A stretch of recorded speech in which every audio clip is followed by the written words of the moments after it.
Shalom Pak, terima kasih atas kesempatan telah Pak berikan kepada saya untuk mengerjakan hasil pekerjaan saya hingga selesai.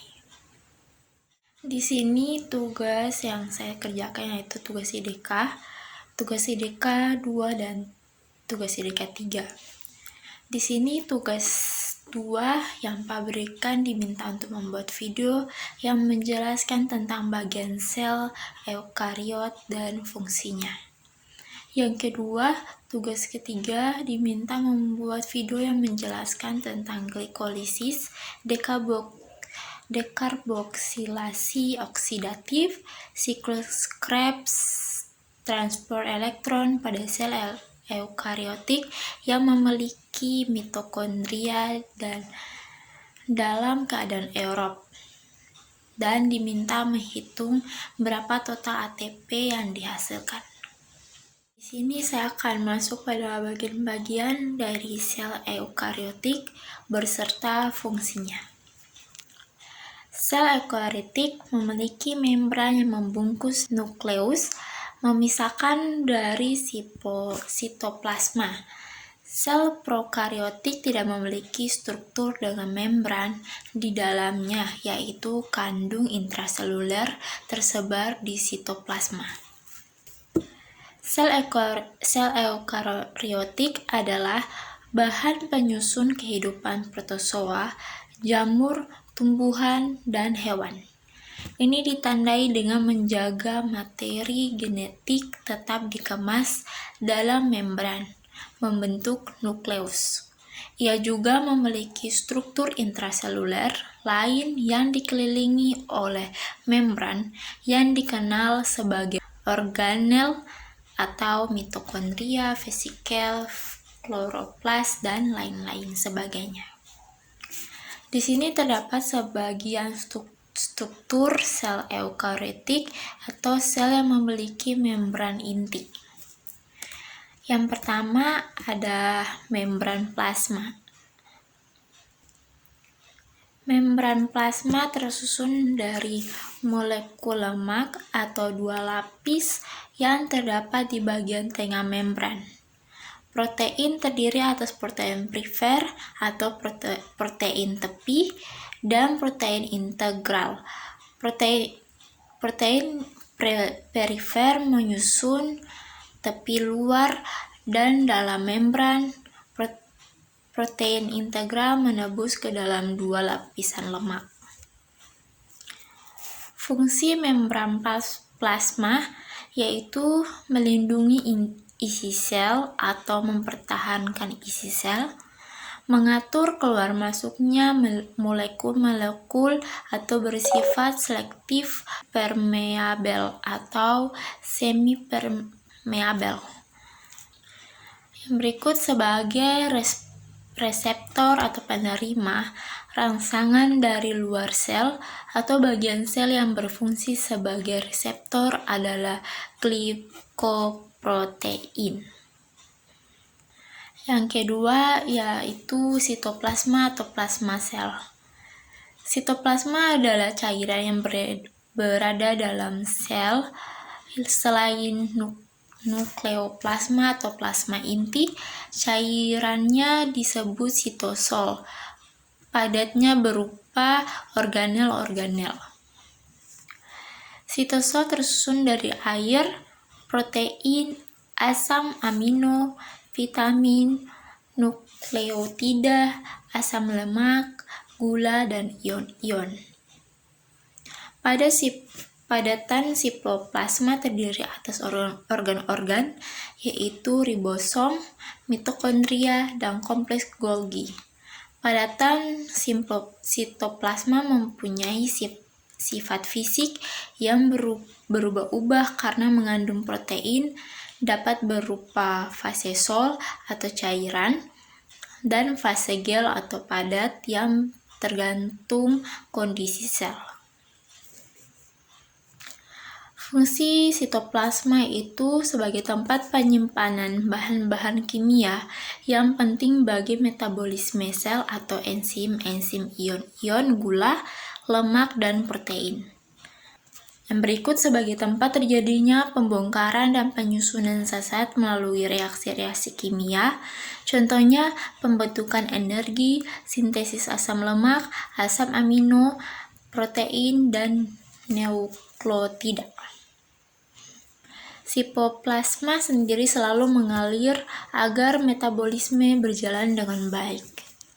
Yang berikut kita masuk pada yang ketiga, yaitu nukleus. Nukleus adalah struktur sel eukariotik terbesar yang berada di dalam sel, yang terletak di tengah sel dan berbentuk bulat atau oval. Organel ini mengandung sebagian besar materi genetik sel dengan bentuk molekul DNA linear panjang yang membentuk kromosom. Fungsi nukleus yaitu sebagai pengendali, sebagai pengatur, dan sebagai pembawa. Yang berikut keempat yaitu sentriol. Sentriol dapat dilihat ketika sel melakukan pembelahan pada fase tertentu dalam hidupnya. Sentriol memiliki silia atau flagel dan hanya ditemui pada sel hewan. Sentriol tegak lurus antar sesamanya.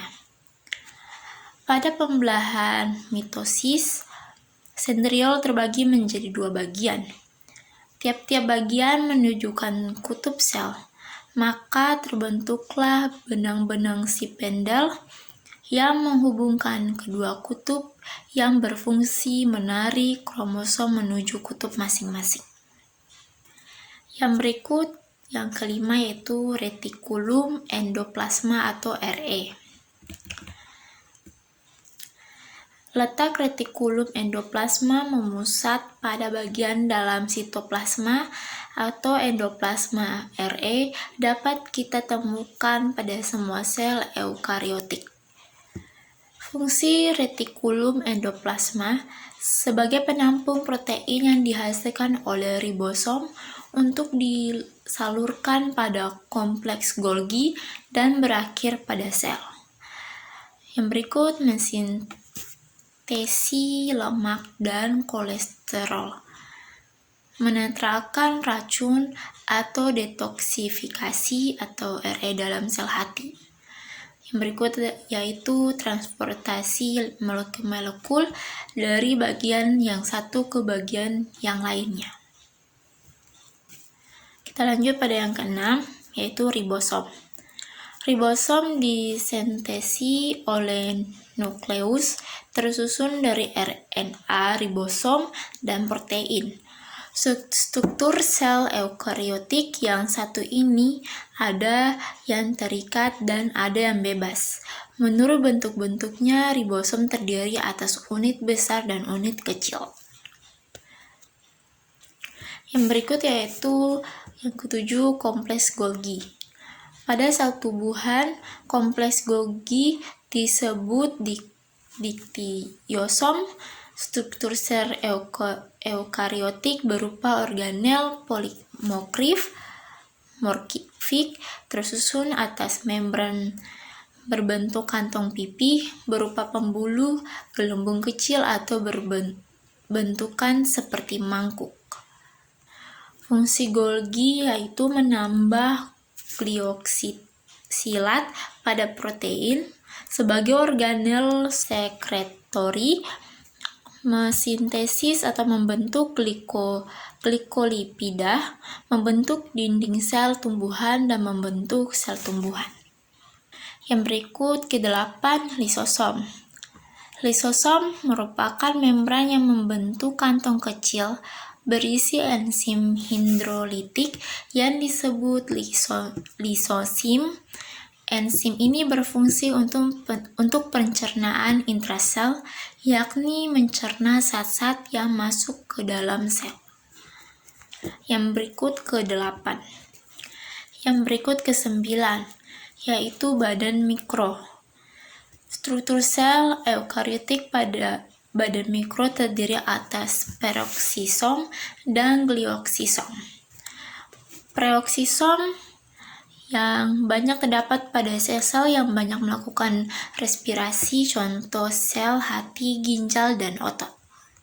Peroksisom mengandung enzim hidrogen peroksida atau H2O2 yang bersifat racun menjadi oksigen dan air.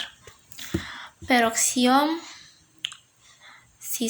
berperan dalam metabolisme lemak dan fotorespirasi. Yang berikut, glioksisom. Glioksisom hanya terdapat pada sel tumbuhan, terutama pada jaringan yang mengandung lemak seperti biji-bijian berlemak. Glioksisom menghasilkan enzim katalase dan oksidase yang berperan dalam proses metabolisme lemak dan akan menghasilkan energi yang diperlukan untuk percebahan biji. Yang berikut ke-10, mitokondria. Struktur sel eukariotik, mitokondria berfungsi untuk respirasi yang akan menghasilkan energi ATP. Secara umum, mitokondria berbentuk butiran atau benang dan bersifat plastik atau mudah berubah. Mitokondria berkembang biak dengan membelah diri dari mitokondria sebelumnya seperti pembelahan diri pada bakteri memiliki dua membran, yaitu membran luar dan membran dalam. Reaksi respirasi yang terjadi yaitu reaksi dekarboksilasi oksidatif, Daur-Krebs, dan transfer elektron. Yang berikut yaitu yang ke-11, mikrotubulus dan mikrofilamen, yang merupakan sel berupa benang-benang spindel yang menghubungkan dua kutub sel pada waktu pembelahan. Selain itu berguna pula untuk menyusun sentriol, flagel, dan silia. Secara umum dapat disimpulkan bahwa mikrotubulus berguna pada pergerakan sel.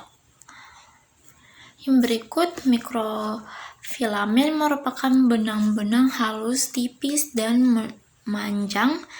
Mikrofilamen mempunyai dua protein, yaitu aktin dan mosin. Banyak terdapat pada sel-sel otot dan berbentuk rangka pada sel. Contohnya, menyebabkan kontraksi pada sel-sel otot, tetapi apabila aktin dan miosin saling menjauh, akan menjadi relaksasi. Pada amoeba, berperan dalam membentuk pseudopodia, gerakan sel, gerakan sitoplasma, dan pembelahan sel. Struktur sel eukariotik terdiri atas membran plasma, sitoplasma, nukleus, sentriol, rekulum, endoplasma, ribosom, kompleks Golgi, lisosom, badan mikro, mitokondria, mikrotubulus, dan mikrofilamen. Itu saja penjelasan yang bisa saya jelaskan mengenai bagian-bagian dari sel eukariotik beserta fungsinya. Apabila ada salah kata, saya mohon maaf dan terima kasih. Shalom, Pak. Di sini kita akan masuk pada tahap-tahap dalam aerob.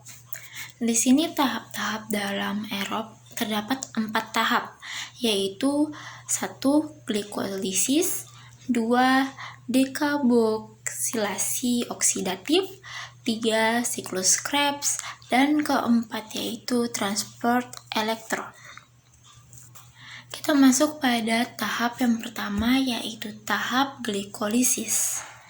Tahap glikolisis yang merupakan salah satu proses pemecahan gula atau glukosa. Di sini kita akan masuk pada tahap-tahap dalam aerob. Di sini tahap-tahap dalam aerob terdapat 4 tahap. Yang pertama yaitu tahap glikolisis. Yang kedua adalah tahap dekarboksilasi oksidatif. Yang ketiga siklus Krebs. Dan yang keempat adalah transport elektron. Kita masuk pada tahap yang pertama yaitu tahap glikolisis. Tahap glikolisis yang merupakan salah satu proses pemecahan gula atau glukosa yang terdapat pada tingkat sel. Proses pemecahan glukosa ini sendiri berlangsung dengan cara sistematis atau berurutan untuk menjadikan glukosa menjadi asam pirufat serta energi di dalam bentuk NADH atau ATP. Salah satu molekul glukosa atau N6C diubah menjadi 2 asam pirufat atau 3C. Pada proses ini dihasilkan 2 ATP dan 2 NADH. Glikolisis meliputi 10 langkah terjadi di sitoplasma sel. Yang kedua yaitu dekarbolisasi oksidatif. Dekarbolisasi oksidatif adalah tahap kedua di mana 2 molekul asam pirufat yang dihasilkan dari 1 molekul glukosa dirubah menjadi senyawa berkarbon 2 yaitu asetil CoA atau asetilkoenzim A dengan melepaskan 2 CO2 dan 2 NADH. Dekarbolisasi oksidatif terjadi dalam membran luar mitokondria. Yang berikut yaitu ketiga siklus Krebs. Siklus Krebs juga dikenal sebagai siklus asam trikarboksilasilat atau TCA. Pada sel prokariot ada yang tahap ketiga yaitu siklus Krebs. Siklus Krebs juga dikenal sebagai siklus asam trikarboksilat atau TCA. Pada sel prokariotik atau siklus asam sitrat terjadi di sitoplasma. Dalam sel eukariotik, siklus asam sitrat berlangsung dalam mitokondria. Rangkaian reaksi untuk menghasilkan energi dan asetil-CoA berlangsung 2 kali untuk 1 glikosa. Menghasilkan energi 6 NADH, 2 VADH, dan 2 GTP atau ATP. Melepaskan 4 CO2 terjadi di matriks mitokondria. Yang keempat yaitu tahap transport elektron. Transport elektron, NADH dan VADH adalah senyawa sumber elektron energi tinggi. Energi yang ada di dalam senyawa NADH dan VADH masih belum bisa digunakan oleh sel karenanya harus diubah dulu menjadi ATP, NADH, dan VADH. Proses pengubahannya terjadi di tahap sistem elektron. Jadi, dari tahap 1 sampai 3, glikolisis 2 NADH, dekarboksilasi oksidatif sama dengan 2 NADH, siklus Krebs sama dengan NADH 6 dan VADH 2. Semuanya ditotalkan ada 10 NADH dan 2 VADH dari 3 tahap glikolisis. Pada tahap keempat, sistem transfer elektron dimulai dari senyawa yang pertama yaitu NADH dehidrogenase. Kemudian dilanjutkan dengan ubiquinone, sitokrom B, sitokrom C1, sitokrom C, dan sitokrom AA3 serta oksigen O2 merupakan senyawa terakhir penerima elektron dari serangkaian senyawa penerima elektron yang ada di dalam sistem transport elektron. Sistem transport berfungsi di inner membrane dan membrane dalamnya mitokondria yang terdapat membrane senyawa yang tadi. Untuk 10 NADH dan 2 VADH masuk dalam sistem transfer elektron masuk secara satu persatu tak sekaligus. Jadi terima kasih atas kesempatan yang sudah Pak berikan kepada saya untuk menjelaskan pekerjaan yang telah Pak berikan kepada saya. Mohon maaf kalau ada yang tidak jelas, saya mohon maaf. Ada perkataan tidak masuk ke